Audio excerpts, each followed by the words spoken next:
Hi, welcome to the video. If you go to the description below, there should be access to this PDF you see here, as well as this PDF you see here.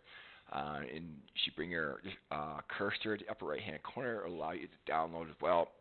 So this is a timeline put together by a gentleman by the name of Danil Kizilov. No idea who he is, but I came across this online. And I just want to point out to you some issues that I'm coming across it. And I also want to give credit where credit's due. So this this here, the timeline right here, baptism of Christ, crucifixion of Christ, AD 26 30 to 30 AD, perfect, spot on. That's legit.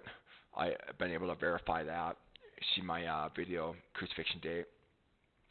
So that is spot on. But the problem that I'm seeing here, the 3.5 years following, he is shifting it back 37 years back, and he's moving it way over to here, and he's putting a 37-year gap in between in that 70th week. And I just want to point out that is absolutely why this is absolutely wrong.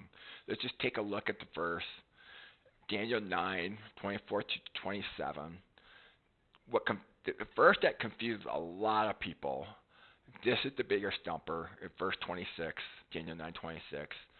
All it's telling you, Daniel 9:26, what happens after 62 weeks or the 69th week of Daniel.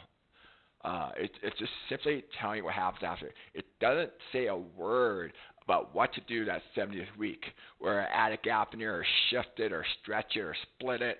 It's not telling you any of that. It's just simply telling you what happens after 62 weeks, nothing more, nothing less.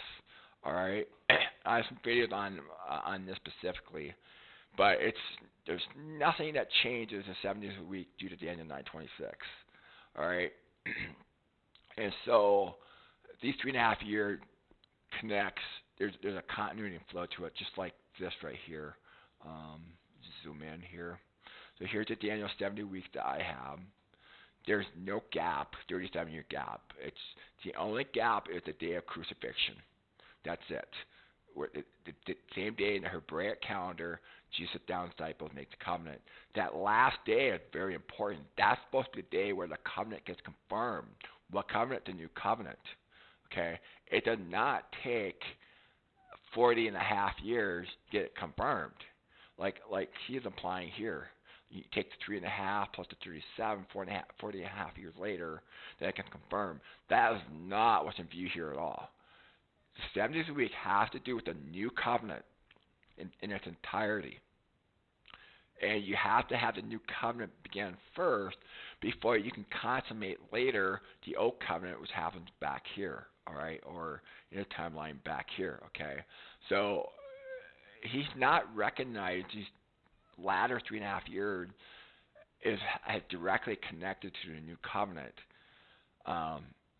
So as I point out in some of my videos, that last day is actually the day that the gospel went to Cornelius' household. That was the day, the moment the Holy Spirit descended upon the Cornelius' household. That was the moment when the promise made to Abraham that be a father of many nations. That's when it began to take off. That what confirmed the everlasting covenant 3.5 years prior, where Jesus sat down with the disciples on the same day as the crucifixion, the Lord's Supper, made the covenant with many. Okay, that was needed to confirm because the Abrahamic covenant was for an everlasting covenant, which is the covenant Jesus started 30 AD, but it wasn't confirmed or made firm until 3.5 years later. Gospel went to Cornelius' household. Now, it's not that simple. It's not as simple. Peter knocking on the door, I'm going to share the gospel with you, and done. There's a whole bunch of things that God had to do behind the scenes first.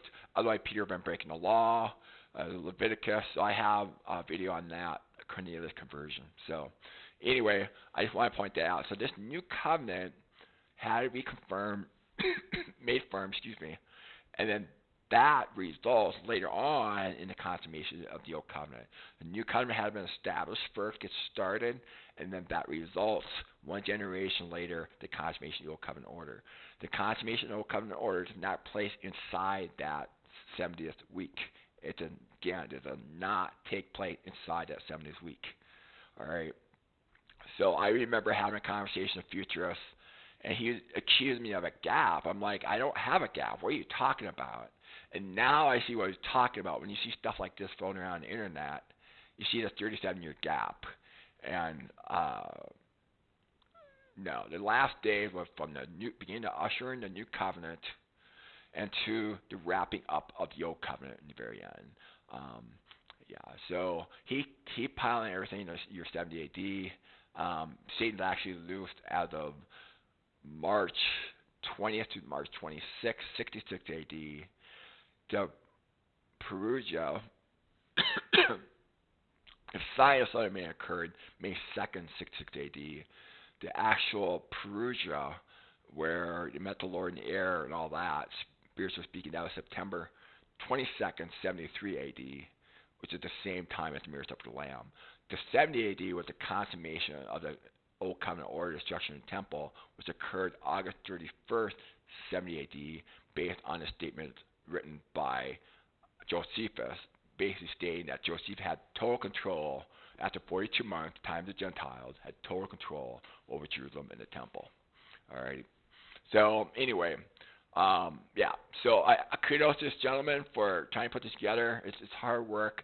It's like a 50,000-piece jigsaw puzzle. But I just want to point out my review on this is not correct. There's no gaps. All right. So anyway, hope you enjoyed the material and hope you continue to enjoy your studies. And you have an awesome day. Thank you.